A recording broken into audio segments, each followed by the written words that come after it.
मोदी जी ने इस मामले में बहुत सारा काम किया है। लोग बोलते हैं कि ये मजदूरों का मतलब राज है, ये तो इसको कैसे आप लोग दूर करेंगे? नमस्कार, गंगा न्यूज में स्वागत है। आज हमारे साथ बीजेपी के एमएलसी एनके यादव हैं। हम बात करेंगे आज विधानसभा मार्च को लेकर के, जो कि काफी लाठियां चली पुलिस की और क्या क्या मांगे थी। सबसे पहले सर स्वागत है गंगा न्यूज में। बहुत बहुत धन्यवाद। आज की जो घटना है बहुत ही दुखद घटना है। प्रदेश भाजपा ने ये डिसीजन लिया था कि हम लोगों को सरकार के विरोध में, उनकी नीतियों के विरोध में, और खास करके शिक्षकों के साथ जो दोहरी बर्ताव किया जा रहा है। एक ही जगह दो शिक्षक पढ़ाते हैं, एक का तनख्वाह अधिक है, एक का तनख्वाह कम है। और उससे भी बड़ी बात है कि जो नियोजित शिक्षक हैं उसको राज्यकर्मी का दर्जा नहीं दिया गया है। तो इसी के विरोध में हम लोग एक शांतिप्रिय जुलूस लेकर के गांधी मैदान से आ रहे थे।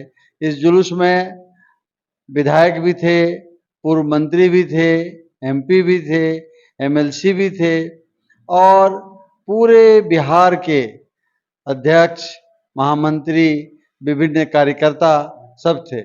और बड़ा ही जुलूस शांतिपूर्ण ढंग से जा रहा था।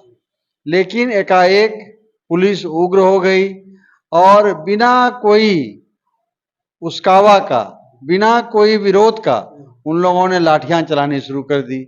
और इसमें काफी संख्या में हमारे सैकड़ों कार्यकर्ता घायल हुए। और सबसे बड़ी दुखद की बात है कि जहानाबाद के एक महामंत्री जिला के विजय सिंह, उनका देहांत हो गया। इसमें इतनी माथे में उनको चोट लगा, और ये बहुत ही हम लोगों के पूरे भाजपा परिवार के लिए आज बहुत दुखद दिन है कि हम लोग उनको श्रद्धांजलि देते हैं कि उन्होंने पार्टी के लिए अपना जीवन निछावर कर दिया। सर क्या क्या मांगे थी आपकी? क्या ये जो विधानसभा मार्च था, ये मुख्य रूप से शिक्षकों के फेवर में ही हम लोग गए थे कि इन शिक्षकों को राज्य कर्मचारी का दर्जा दो। बिहार में जो बिगड़ती कानून व्यवस्था थी उस पर हम लोगों का सवाल था कि इसे ठीक करो।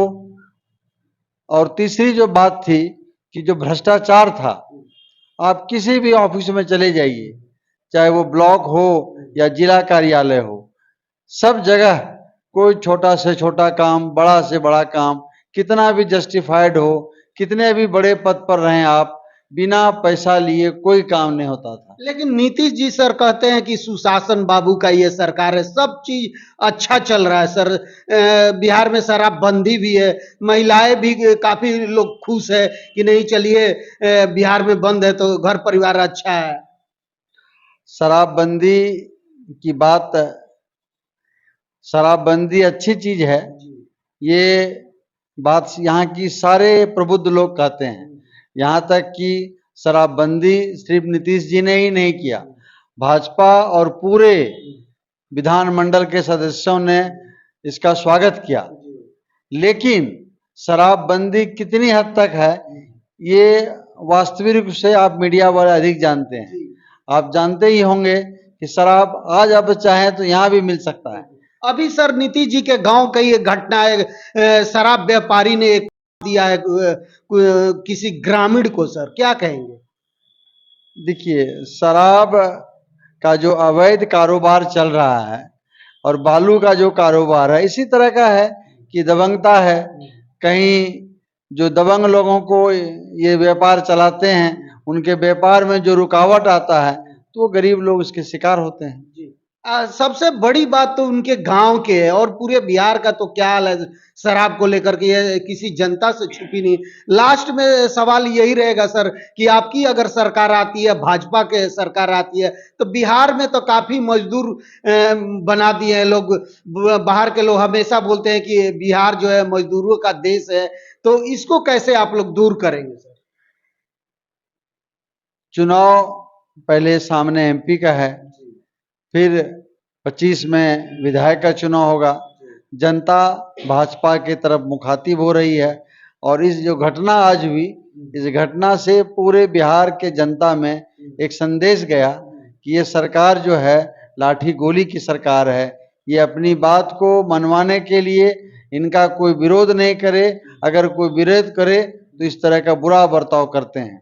और जो बात आपने पूछा कि हमारी सरकार क्या करेगी, हमारी सरकार क्या करेगी, कम से कम भ्रष्टाचार तो नहीं करेगी।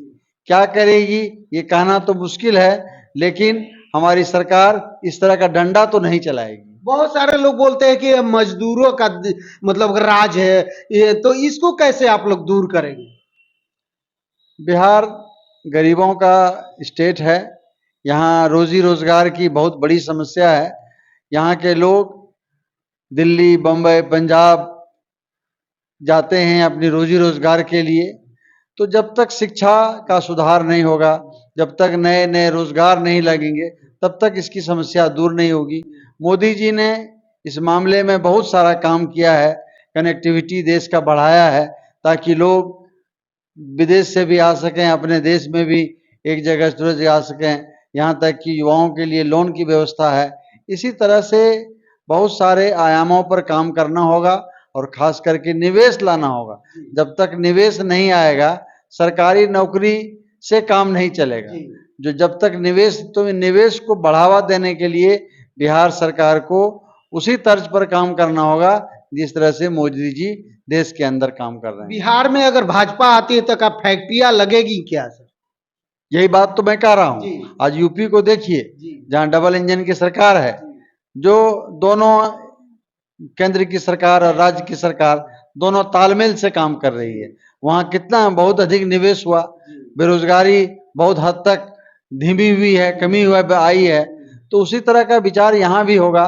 जब भाजपा की सरकार बनेगी तो बेरोजगारों के लिए, युवाओं के लिए, पढ़े लिखों के लिए, महिलाओं के लिए सारा इंतजामात होगा। आज तो हमारे प्रदेश अध्यक्ष ने कहा है कि जब बीजेपी की सरकार होगी तो शिक्षकों के साथ ये दोहरापन नहीं चलेगा। सब शिक्षक का समान वेतन, समान काम। और इतना ही नहीं, इन्होंने कहा कि जो भी इनका डिमांड अभी हो सरकार पर है, इन सारे डिमांड पर गंभीरता से बीजेपी सरकार विचार करेगी। चलिए, टाइम देने के लिए बहुत बहुत धन्यवाद सर। ये थे हमारे साथ भाजपा के MLC doctor MK Yadav ji थे, जो कि अपनी बातों को रख रहे हैं। और काफिया जो लाठी चली है, एक मृत्यु भी हुआ है जो कि भाजपा कार्यकर्ता थे। अपना राय जरूर दीजिएगा कमेंट बॉक्स में।